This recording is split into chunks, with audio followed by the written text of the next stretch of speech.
Good afternoon, students. Good afternoon. How are you? I'm fine. Dear students, today our topic is rewrite the sentence in the past tense. কি করতে হবে? এখানে যে দুটো sentence আছে এই সেন্টেন্সগুলোকে আমাদেরকে ফার্স্ট টেন্সে লিখতে হবে। কোন টেন্সে লিখতে হবে? ফার্স্ট টেন্সে। ফার্স্ট টেন্সে লিখতে হলে আমাদেরকে আগে ফার্স্ট টেন্সের স্ট্রাকচারটা জানতে হবে। ফার্স্ট টেন্সে আগে কি লিখতে হয়? সাবজেক্ট। কি লিখতে হয়? সাবজেক্ট। তারপর কি লিখতে হয়? ভার্বের ফার্স্ট ফর্ম। কি লিখতে হয়? ভার্বের ফার্স্ট ফর্ম। যেটাই থাকুক না কেন ভার্ব প্রেজেন্ট ফর্মে থাকলে আমাদেরকে কি লিখতে হবে? ভার্বের ফার্স্ট ফর্ম লিখতে হবে। তো লুক অ্যাট দ্য সেন্টেন্স। সেন্টেন্সটা দেখো, read the sentence. The workers are repairing the hearse. Stand up. Read the sentence. The workers are repairing the hearts. Sit down. তাহলে দেখো এখানে ওয়ার্কার্স কর্মীরা কি করছে? কুঁড়ে ঘর নির্মাণ করছে। কর্মীরা কুঁড়ে ঘর নির্মাণ করছে। তাহলে এটা কোন টেন্সে আছে? হ্যাঁ, এটা প্রেজেন্ট টেন্সে আছে, তাই না? এটাকে আমাদেরকে এখন কি করতে হবে? কি করতে হবে? ফার্স্ট টেন্সে নিতে হবে। ফার্স্ট টেন্সে নিতে হলে প্রথমে কি লিখতে হবে?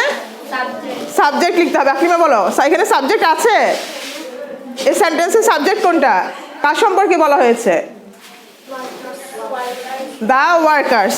সাবজেক্ট কি বলো তো? The workers. সাবজেক্ট কি? The workers.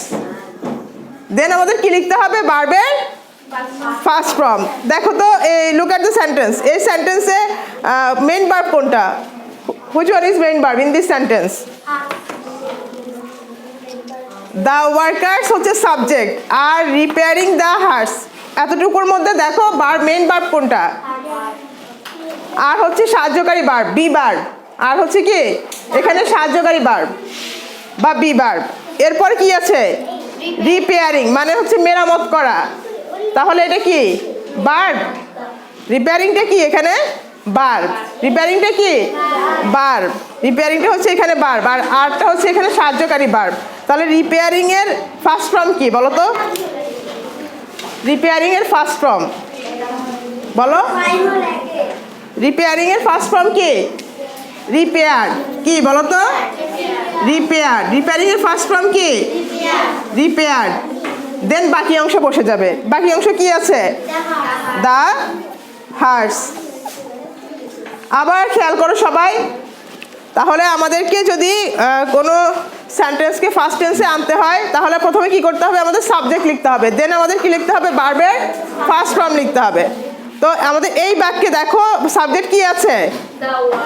The workers. Then main verb কি আছে? রিপেয়ারিং। রিপেয়ারিং এর ফার্স্ট ফর্ম কি? রিপেয়ার্ড। Then the hearse. আচ্ছা, next sentence. Read the sentence. Aklima stand up. Read the sentence. Read the sentence.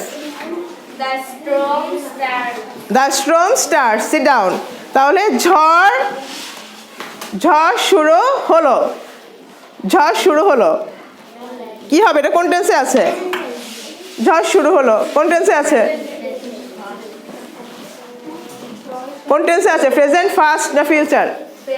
প্রেজেন্টে আছে না? ঝড় শুরু হলো। তাহলে এখানে সাবজেক্ট কোনটা দেখো তো? আমরা যদি এই সেন্টেন্সটাকে ফার্স্ট টেন্সে আনতে হয় প্রথমে আমাদের কি লিখতে হবে? সাবজেক্ট লিখতে হবে। সাবজেক্ট কি আছে বলো? The storm. সাবজেক্ট কি আছে? The storm. দেন সাবজেক্ট কি আছে? স্টার্স। কি আছে? স্টার্স। কি আছে? স্টার্স।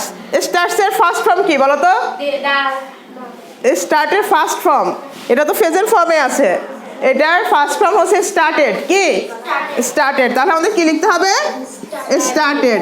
STARTED। কি হবে? স্টার্টেড। The storm started. তাহলে সেন্টেন্সটা কি ফার্স্ট টেন্সে আসছে? আসছে। The storm started. Okay, thank you.